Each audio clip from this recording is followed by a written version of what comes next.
Hello, I am Chema Cabrero, and I am in charge of the Military Vehicle Modeling Department. We are going to start a series of videos showing complete painting processes and effects using the Vallejo ranges. In today's video, we are going to show how we can create effects of weathered paint, dust and dirt using references from the Model Air range, Pigments and Weathering Effects. We are going to represent scratches and wear on the model's paint using a mixed technique of sponge and brush. We will choose the appropriate shades to reproduce superficial and initial wear.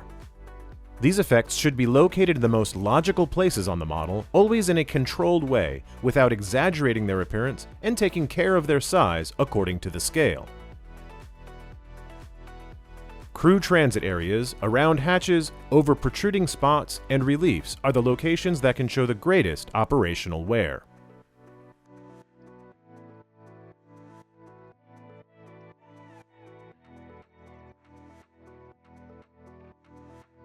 We will now move on to the front of the vehicle, working on the fenders and edges. Common sense should guide us to represent damage and scratches to create a superficial and realistic wear effect. We must view our model as if it were a real vehicle and consider what environmental effects it might show: impacts, scratches, wear and tear, etc.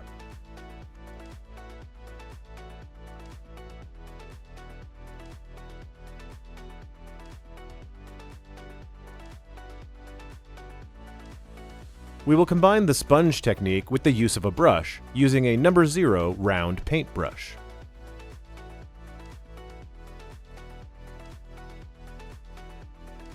Around the driver's access hatch, we reproduce chips and scratches, taking care that their arrangement and size are to scale. We can represent this operational wear in the form of small stains or scratches. If we combine the tiny chips created using the sponge method with the brushed ones, we will obtain a very realistic final result.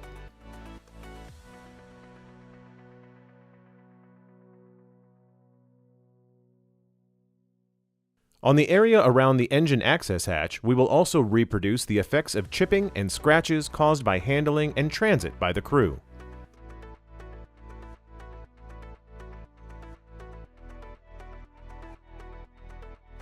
Horizontal surfaces also show a very characteristic kind of wear, more intense than on other parts of the vehicle.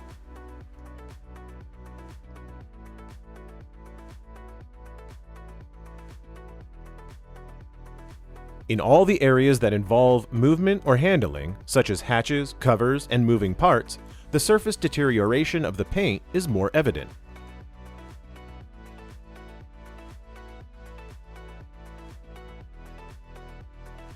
For physical reasons, most ridges, edges, and raised elements will show increased wear.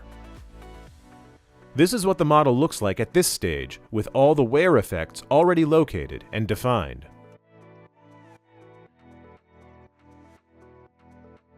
We are now going to represent the dark brown shade of rusted metal using Model Air reference 71042.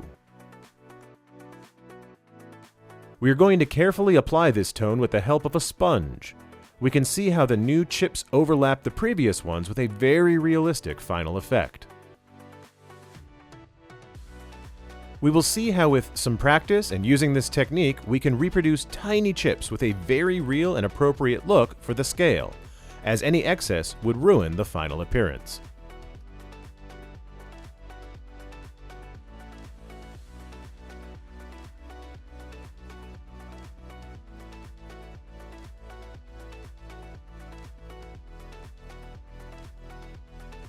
We will place these blemishes in the areas subject to greater wear due to abrasion, friction, impact, or manipulation.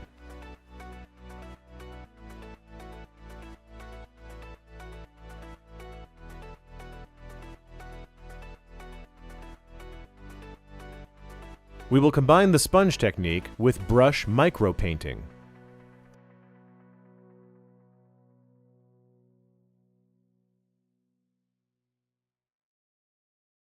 Again, we overlay the darker tone on top of the previous effects, in the areas we consider most appropriate to show a more intense wear.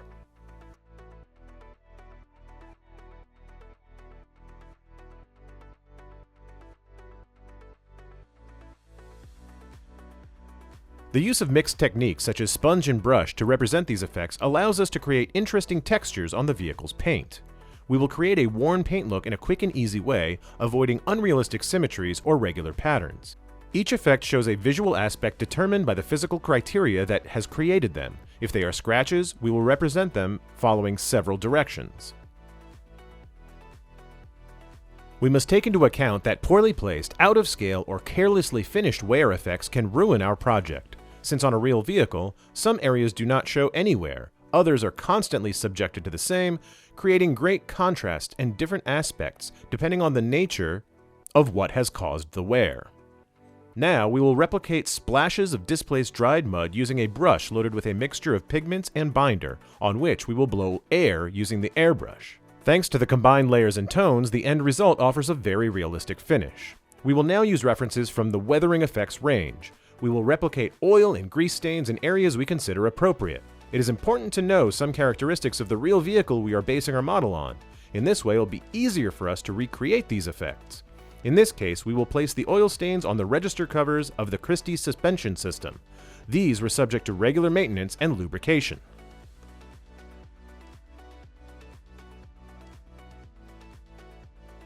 The reference petrol spills will now be used. Its bluish-black hue allows us to recreate grease stains or heavy lubricants.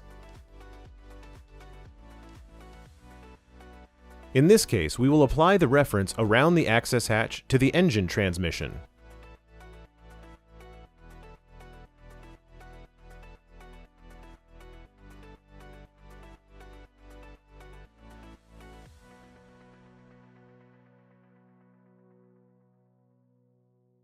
On the sides of the tank's hull, we will apply some splashes of this effect without overdoing it.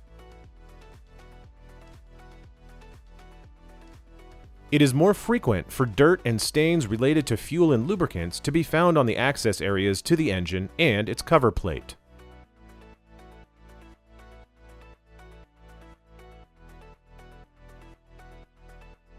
These textures of dirt and grime provide an end result with a very realistic final appearance. You can post your thoughts and questions in the comment section of the video.